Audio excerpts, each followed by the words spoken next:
The Minnesota Vikings will travel to the Philadelphia Eagles on Sunday, October 23rd. Teddy Bridgewater went down with a non-contact injury, then Adrian Peterson suffered a meniscus injury, and the Vikings had every chance to throw in the towel.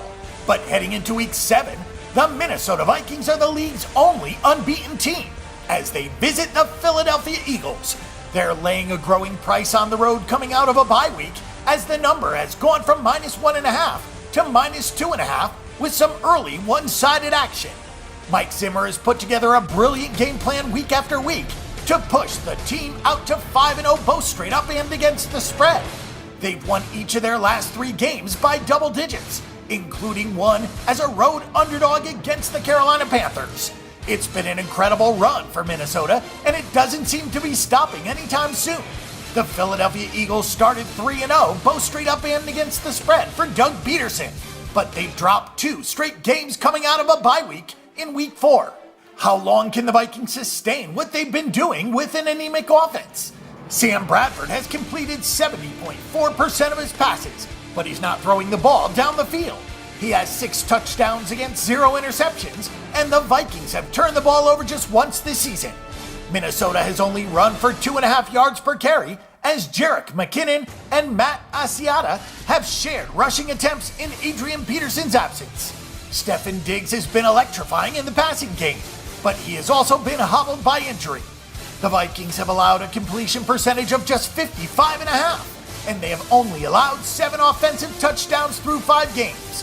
Opposing quarterbacks have a 4-7 touchdown interception ratio and have taken 19 sacks.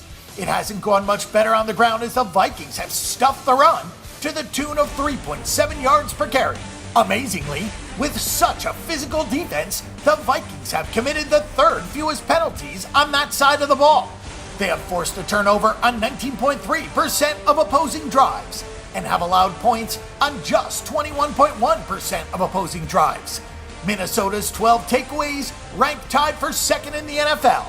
Mike Zimmer's defensive background with the Cincinnati Bengals was viewed as a big asset when he took the gig with the Vikings, but this effort has gone above and beyond. Carson Wentz, the North Dakota State quarterback, seems to have fallen victim to the bye week blues, as the Philadelphia Eagles offense has looked nothing like it did in the first 3 games of the season.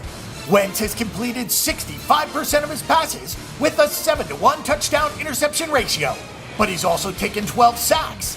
He's only completed 11 of his 22 tosses last week against the Redskins. It seems that the lack of a running game and the absence of balance have really hurt. Ryan Matthews has less than 4 yards per carry on his 53 tries, and Darren Sproles has been far more effective as a pass catcher. The Eagles are also the 4th most penalized team on offense. Defensively, Jim Schwartz is doing a fantastic job with this unit. The Eagles defense, which was a much maligned group during the Chip Kelly reign of terror, has really stepped up. They're still having some issues against the run, with 4.8 yards per carry allowed, but they have held opposing quarterbacks to a 59.5% completion percentage, and they have 14 sacks. Philadelphia is one of the least penalized defenses with just 30 infractions so far, and they have kept the offense from scoring over 81% of the time. Short of the key number of 3, grab the value while it's hot on the Minnesota Vikings. The Eagles have a bunch of problems right now. They can't give Carson Wentz enough time to throw, and he can't read coverages quickly enough. When things were simple for Wentz, it was easier, but some new additions over the bye week and some adjustments from opposing teams have really hurt.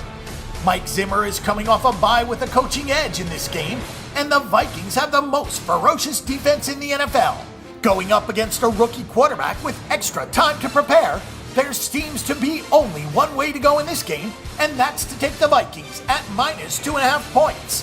Both of these teams have excelled at the field position battle, so that's another reason why we have a very low total in this game.